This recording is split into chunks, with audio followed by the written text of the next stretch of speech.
السلام عليكم ورحمة الله وبركاته. أعوذ بالله من الشيطان الرجيم. بسم الله الرحمن الرحيم. الحمد لله رب العالمين والصلاة والسلام على سيدنا محمد وعلى آله وصحبه أجمعين. ആദരണീയരായ ശ്രോതാക്കളെ, നമ്മുടെ ഇന്നത്തെ വിഷയം ഈന്തപ്പഴത്തെ പറ്റിയാണ്. ഈത്തപ്പഴം, കാരക്കയെ പറ്റിയാണ്. ഇത് വളരെ പ്രധാനപ്പെട്ട ഒരു പഴമാണ്. അതിന്റെ പ്രാധാന്യം പലരും മനസ്സിലാക്കുന്നില്ല. ഗൾഫ് രാജ്യങ്ങളിൽ പലരും നമ്മുടെ രാജ്യത്തു നിന്ന്, നാടുകളിൽ നിന്ന് പോകുന്നുണ്ട്. പക്ഷെ പലരും അതിനവിടെ ഉപയോഗിക്കുന്നില്ല. അത് ഒരു നഷ്ടം തന്നെയാണ്. അത് എങ്ങനെ കിട്ടുകയാണെങ്കിലും അതിനെ ഉപയോഗിക്കേണ്ടതാണ്. അതിന്റെ ഹെൽത്ത്, മെഡിക്കൽ ബെനിഫിറ്റ്സുകളെ പറ്റി അറിയുകയാണെങ്കിൽ ഒരു കാരണവശാലും അതിനെ ഉപേക്ഷിക്കുകയില്ല, ഒഴിവാക്കുകയില്ല. അല്ലാഹു തആല പരിശുദ്ധ ഖുർആനിലെ 20 സ്ഥലത്ത് പറഞ്ഞ ഒരു സാധനമാണ് ഈത്തപ്പഴം. അതായത് ഈന്തപ്പനയെപ്പറ്റിയും ഈത്തപ്പഴത്തെ സംബന്ധിച്ചും അല്ലാഹു തആല 20 സ്ഥലത്ത് പറഞ്ഞിട്ടുണ്ട്. സൂറത്തുൽ ബഖറയിൽ 266 ആയത്തിലും അൻആമിൽ 99-ലും അൻആമിൽ 141-ലും റഅദില് 4 ആയത്തിലും നഹ്ല് 11-ലും നഹ്ല് 67-ലും ബനി ഇസ്രായേലിൽ 91-ലും അൽ കഹ്ഫിൽ 32-ലും മറിയമില് 23-25-ലും തോഹയില് 71-ലും മുഅ്മിനൂൻ 19, ശുഅറ 148, യാസീൻ 34, ഖാഫ് സൂറത്തുൽ ഖാഫ് 10, ഖമർ 20, റഹ്മാൻ 11, റഹ്മാൻ 68, ഹാഖ 7, അബസ് 29. ഇങ്ങനെ ഇത്ര സ്ഥലങ്ങളിൽ അള്ളാഹു പറഞ്ഞിട്ടുണ്ട്. ഈ എല്ലാ ആയത്തുകളും ഓതി അതിന്റെ അർത്ഥങ്ങൾ പറയുകയാണെങ്കിൽ സമയം കൂടുതൽ നീളും. അതുകൊണ്ട് അത് പറയാൻ ഉദ്ദേശിക്കുന്നില്ല. ഇപ്പൊ മനസ്സിലായി ഇതിന് വലിയ ഒരു പ്രാധാന്യം ഉണ്ട് എന്ന് നമുക്ക് മനസ്സിലായി. കാരണം ഇത്ര സ്ഥലത്ത് ഇതിനെ സംബന്ധിച്ച് അല്ലാഹു തആല പറഞ്ഞിട്ടുണ്ട്. പരിശുദ്ധ ഖുർആനിലാണ് പറയുന്നത്. അല്ലാഹു തആല ഖാലിഖായ ഏക ഇലാഹായ അല്ലാഹു ആണ് പറയുന്നത്. അപ്പോഴേക്ക് നമുക്ക് മനസ്സിലാക്കാൻ പറ്റും ഇതിന് വലിയ ഒരു പ്രാധാന്യമുണ്ട് എന്ന്. ഇനി എനിക്ക് അറിഞ്ഞിടത്തോളം ഹദീസുകളിൽ 52 ഹദീസുകളിൽ ഇതിനെപ്പറ്റി പറഞ്ഞിട്ടുണ്ട്. അല്ലാത്ത ഹദീസുകളും ഉണ്ടാകാം, എനിക്കറിയില്ല.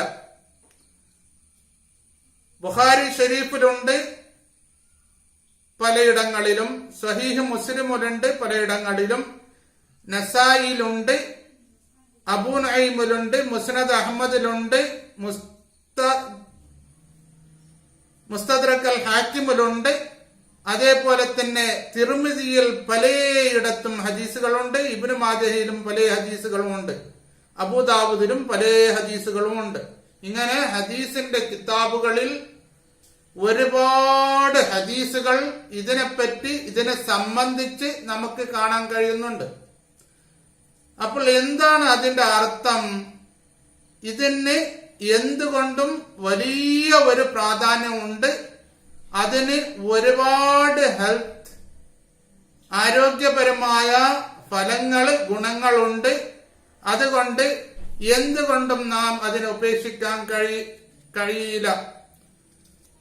നമ്മുടെ വീട്ടിലും നമ്മുടെ നാട്ടിലും അതുപോലെ തന്നെ നമ്മുടെ വീട്ടുകാർക്കും കുട്ടികൾക്കും സ്ത്രീകൾക്കും വളരെ ഫലവത്തായ, ഒരുപാട് ആരോഗ്യങ്ങൾ നൽകുന്ന ഒരു ഫ്രൂട്ടാണ്, ഒരു പഴമാണ് ഈത്തപ്പഴം എന്നതിൽ യാതൊരു സംശയവും ഇല്ല. ഇനി അതിന്റെ ചില ഘട്ടങ്ങളുണ്ട്. ഏറ്റവും വലിയ ഒരു ഹദീസ് പണ്ഡിതനും വലിയ ഒരു പണ്ഡിതനും കൂടിയായ മുർത്തദ സുബൈദി അതിന്റെ ഘട്ടങ്ങളെപ്പറ്റി നന്നായിട്ട് അദ്ദേഹത്തിന്റെ കിതാബിൽ വിശദീകരിച്ചിട്ടുണ്ട്. ബലഹ്, റുത്തബ്, തമറ്, ഇങ്ങനെ തുടങ്ങി ഒരുപാട് ഘട്ടങ്ങൾ, അത് വളർന്നു വരുന്ന ഘട്ടങ്ങളുണ്ട്. പിന്നീട് നമുക്ക് അതിൽ എന്താണ് മെഡിക്കൽ ബെനിഫിറ്റ്, എന്താണ് ഘടകങ്ങൾ അടങ്ങിയിരിക്കുന്നത് എന്ന് നമുക്കൊന്ന് പരിശോധിക്കാം. അതിൽ ഗ്ലൂക്കോസ് ഉണ്ട്, ഷുഗർ ഉണ്ട്, വൈറ്റമിൻ എ ഉണ്ട്, vitamin B1, B2, B3, B12 ഉണ്ട്, കാൽസ്യം ഉണ്ട്, ഫോസ്ഫേറ്റ് ഉണ്ട്, പൊട്ടാസ്യം, സൾഫർ, സോഡിയം, മംഗനീഷ്യം,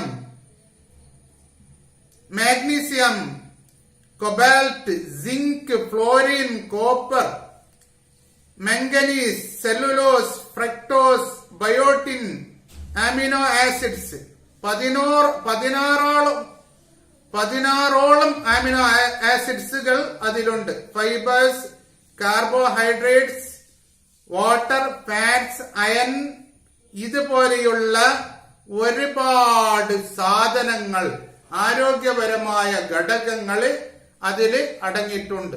ഒരുപാട് ഘടകങ്ങൾ അതിൽ, കോണ്ടന്റുകൾ അതിൽ അടങ്ങിയിട്ടുണ്ട്. ഇപ്പൊ ഈ ഓരോന്നും പറയുമ്പോഴേക്ക് ഓരോന്നിനും വേറെ വേറെ ആരോഗ്യ ഫലമാണ് നമുക്ക് കാണാൻ കഴിയുന്നത്. അടുത്ത ക്ലാസ്സുകളിൽ ഓരോന്നിന്റെയും ആരോഗ്യ ഗുണങ്ങൾ ഇൻഷാ അല്ലാഹു തആല ഞാൻ വിശദീകരിക്കുന്നതാണ്. ചുരുക്കത്തിൽ നമുക്ക് ഒരു കാര്യം മനസ്സിലാക്കാൻ പറ്റും, ഇതില് ഇത്രമാത്രം ആരോഗ്യ ഫലങ്ങളുണ്ട് എന്ന് മാത്രമല്ല, ഇതിൽ ഗർഭിണികൾക്കും പ്രസവ സമയത്തും പ്രസവിച്ച് കഴിഞ്ഞും ഒരുപാട് ആരോഗ്യ ഗുണങ്ങൾ അവർക്കുണ്ട്. അതിനെപ്പറ്റി നാം പലപ്പോഴും മനസ്സിലാക്കുന്നില്ല എന്നേ ഉള്ളൂ.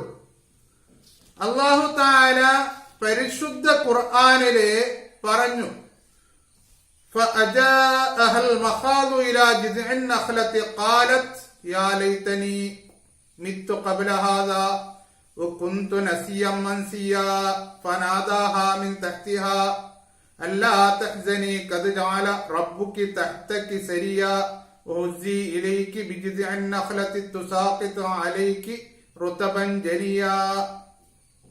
ചുരുക്കത്തിൽ പറയുന്നു, ബഹുമാനപ്പെട്ട മറിയം ബീവി റളിയല്ലാഹു അൻഹാക്ക് പ്രസവ വേദന ഉണ്ടായപ്പോൾ അതിന്റെ അസഹ്യമായ വേദന കൊണ്ട് ഒരു ഈന്തപ്പന മരത്തിന്റെ ചുവടിൽ അവർ എത്തി. എന്നിട്ട് പറഞ്ഞു, പടച്ചവനെ, എനിക്ക് സഹിക്കാൻ പറ്റുന്നില്ല, ഇതിന് മുമ്പായിട്ട് ഞാൻ ഒന്ന് മരിച്ചാലും കൊള്ളായിരുന്നേനെ എന്ന്. അപ്പോഴേക്ക് ഒരു അശരീരി ശബ്ദം അവരുടെ താഴ്ഭാഗത്ത് നിന്ന് കേട്ടു. നിങ്ങൾ വിഷമിക്കരുത്, വ്യസനിക്കരുത്, നിങ്ങളുടെ താഴെ ഒരു അരുവി, ഒരു വാട്ടറിന്റെ സ്ട്രീം ഉണ്ട്, ഈ ഈന്തപ്പ മരത്തെ നിങ്ങൾ ഒന്ന് കുലുക്കണം, എന്നിട്ട് അതിൽ നിന്ന് ആ നല്ല ഈത്തപ്പഴം നിങ്ങൾ കഴിക്കണമെന്ന്. ഇതിൽ ഒരുപാട് സയന്റിഫിക് റീസർച്ചുകൾ ശാസ്ത്രജ്ഞന്മാർ ഇന്ന് പറയുന്നുണ്ട്. 3 കാര്യത്തിൽ, എല്ലാം ഞാൻ വിശദീകരിക്കുന്നതാണ്. ഒന്ന്, അല്ലാഹു തആല ഈന്തപ്പഴ മരം കുലുക്കണമെന്ന് പറഞ്ഞു, വെള്ളം കുടിക്കണമെന്ന് പറഞ്ഞു, ഈത്തപ്പഴം കഴിക്കണമെന്ന് പറഞ്ഞു. ഇതിലൊക്കെ വേറെ വേറെ മെഡിക്കൽ ബെനിഫിറ്റ്സുകൾ ഓരോന്നോരോന്നായിട്ട് ശാസ്ത്രജ്ഞന്മാർ പറയുന്നു. ചുരുക്കത്തിൽ ഇതിൽ എത്രയോ മെഡിക്കൽ ബെനിഫിറ്റ്സുകൾ ഉണ്ട്. അതൊക്കെ നാം നേരെ മനസ്സിലാക്കണം, എന്നിട്ട് അത് നന്നായി ഉപയോഗിക്കണം. പിന്നീട് പ്രമേഹ രോഗികള് കൂടുതലുള്ളവര്, ഒരു 300ന്റെ മേലൊക്കെ അല്ലെങ്കിൽ 250ന്റെ മേലൊക്കെ ഉള്ളവര് അങ്ങനെ കഴിക്കണ്ട. അല്ലാത്തവർക്കൊക്കെ അത് കഴിക്കാം. അത് ചുരുങ്ങിയ നിലയിലാണെങ്കിൽ അത് കൺട്രോൾ ചെയ്യുന്നുണ്ട്. ഇപ്പൊ എല്ലാവരും കഴിക്കണം എന്ന് പറഞ്ഞപ്പോഴേക്ക് കൂടുതൽ 400, 300, 350 അതുപോലെ 250 ഒക്കെ വരുന്നവര് ശ്രദ്ധിച്ചാൽ മതി. ഇതിന്റെ ബെനിഫിറ്റ്സുകളെ ഇൻഷാ അല്ലാഹു തആല ഓരോന്നായിട്ടും പറയുന്നതാണ്.